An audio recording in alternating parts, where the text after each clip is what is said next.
Hello everybody, PsyStarcraft here with a quick Heart of the Swarm multiplayer update. It's really nice of Blizzard to release these kind of updates, let us know where they're at in the development process. I'm just going to summarize it real quick. If you guys want to see it in more detail, just click on the link in the description. It'll bring you to this page right here.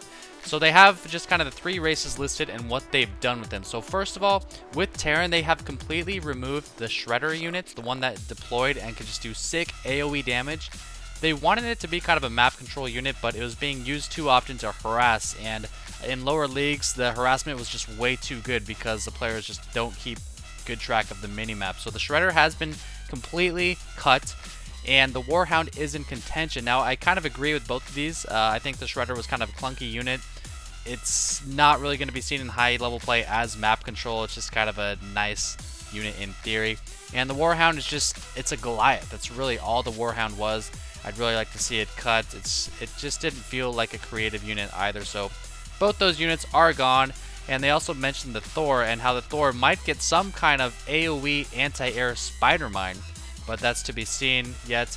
And this Thor was a one-of in Heart of the Swarm, and I'd like to see them get rid of that. Keep the Thor something normal. I mean, the Mothership was a one-of, and that just failed horribly. It's a ridiculously overpowered unit. It's really silly to have a one-of in a game like StarCraft 2. So I kind of like those Terran changes. Protoss changes. The Oracle is still in. As you can see here, it's been used as a disruptor unit, and apparently it seems to be functioning just fine. The Tempest, however, its role is kind of changing. It sounds like they're going to make it into a siege unit. It used to be like a mid-ranged anti-air splasher that could just destroy armies of mutas and stuff like that. My download is complete. I promise it's not porn.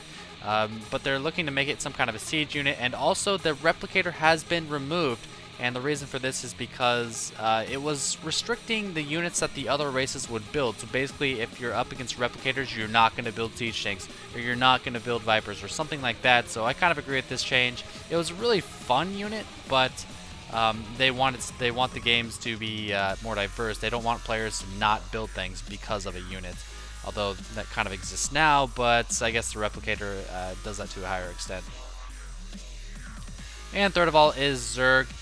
They say it's the most stable and largely unchanged. It sounds like they're going to be keeping the Overseer, which I like. I think the Overseer just hasn't come into itself. They need to find the right combination of abilities to make the Overseer work.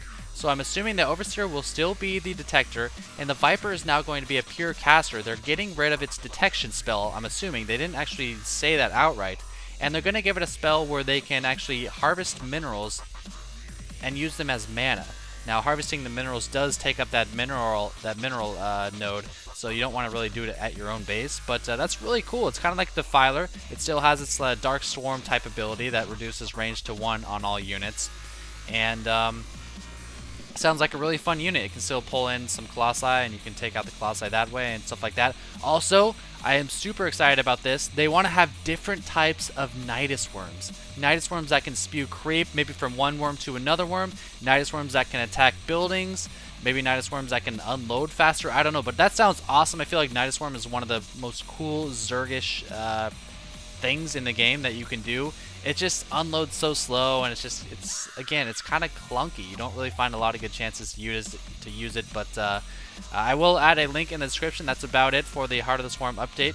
But really cool stuff. I'm super excited for this game, and I hope you guys are too. But that's gonna be it. It's short and sweet, just like my dong. See ya.